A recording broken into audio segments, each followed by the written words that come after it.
মাধ্যমিক শিক্ষাক্রমে এবার যুক্ত হয়েছে বাংলাদেশের সাম্প্রতিক ইতিহাসের সবচেয়ে আলোচিত অধ্যায় ২০২৪ সালের জুলাই গণ অভ্যুত্থান।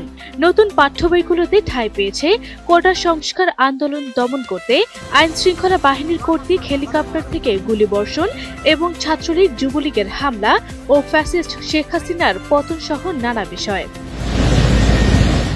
একই সঙ্গে বইয়ের পাতায় ফিরেছে মেজর জিয়াউর রহমানের স্বাধীনতা ঘোষণার ইতিহাস। রাজনীতি করে অর্থনৈতিক উন্নতি সাধন করতে হবে। ইতিহাস, কবিতা ও গদ্য তুলে ধরা হয়েছে জুলাই গণ অভ্যুত্থানের ঘটনা প্রবাহ, যেখানে শেখ হাসিনার ক্ষমতার উত্থান, তার সরকারের পতন এবং ভারতে পালিয়ে যাওয়ার ইতিহাস অন্তর্ভুক্ত করা হয়েছে। এর সঙ্গে যুক্ত করা হয়েছে ১৯৭১ পরবর্তী রাজনৈতিক ইতিহাসও।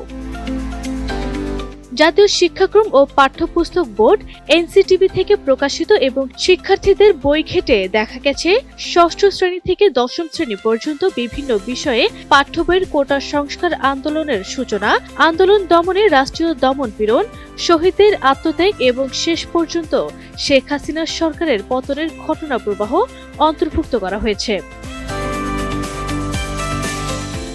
এর মধ্যে বাংলাদেশ ও বিশ্ব পরিচয়, বাংলা সাহিত্য ও ইংরেজি, এই তিনটি বইয়ের মধ্যে জুলাই আন্দোলনের রাজনৈতিক, সামাজিক ও মানবিক দিক তুলে ধরা হয়েছে। তবে প্রতিটি বইয়ে শিক্ষার্থীদের বয়স ও বোধগম্যতা অনুযায়ী কম বেশি ও ছোট বড় অধ্যায় বা পরিচ্ছেদ যুক্ত করা হয়েছে।